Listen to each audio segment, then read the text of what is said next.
তুমি কি কখনো ভেবেছো দুনিয়ার আগুনে হাত রাখলে আমাদের কি অবস্থা হয়? মাত্র কয়েক সেকেন্ডেই আমরা চিৎকার করে হাত সরিয়ে ফেলি। কিন্তু জানো কি, জাহান্নামের আগুন দুনিয়ার আগুনের চেয়ে 70 গুণ বেশি উত্তপ্ত। আজ আমরা এমন এক গুনাহের কথা বলবো যা আল্লাহ নিজেই যুদ্ধ ঘোষণা করেছেন, এমন অপরাধ যা মানুষের রক্ত নালী পর্যন্ত পুড়িয়ে দেয়। এটা হলো সুদ।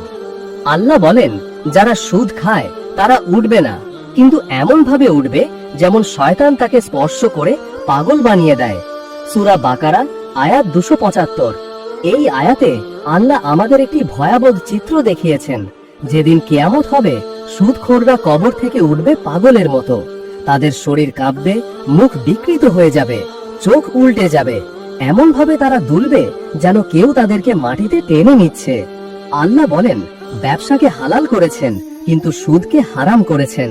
কিন্তু যারা এই হুকুম অমান্য করে তাদের জন্য আল্লাহ ঘোষণা করেছেন, যদি তোমরা তা না ছাড়ো তবে জেনে রাখো আল্লাহ ও তার রাসূলের সঙ্গে তোমাদের যুদ্ধ শুরু হয়েছে।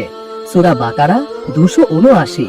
হাদিসে এসেছে, কিয়ামতের দিন সুদখোরদের মুখ থেকে আগুন বের হবে, তাদের শরীরে গলিত ধাতু ঢালা হবে, প্রত্যেক শিরা পুড়তে থাকবে, রক্তের জায়গায় আগুন প্রবাহিত হবে। জাহান্নামে তাদের জন্য থাকবে আগুনের পোশাক, ফুটন্ত পানি যা তাদের শরীর ভেদ করে বের হয়ে যাবে। তাদের চিৎকারে জাহান্নামের আগুন আরো তীব্র হবে। পরনিন্দা বা গীবত, এই সামান্য মুখের কাজই মানুষকে জাহান্নামের আগুনে নিয়ে যেতে পারে। ধ্বংস সেই ব্যক্তির জন্য যে অন্যের দোষ খোঁজে ও পরনিন্দা করে।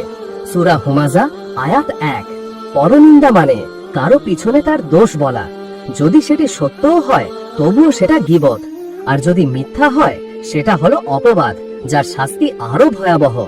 এই মানুষগুলো অহংকারে অন্যদের মুখে আঘাত করে, তাদের সম্মান নষ্ট করে, কিন্তু কিয়ামতের দিন তাদের সেই মুখই হবে শাস্তির কেন্দ্র।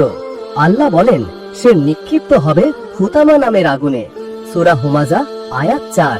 যে ব্যক্তি মিথ্যা বলে সে জাহান্নামে প্রবেশ করবে, তার জিহ্বা আগুনে কেটে দেওয়া হবে।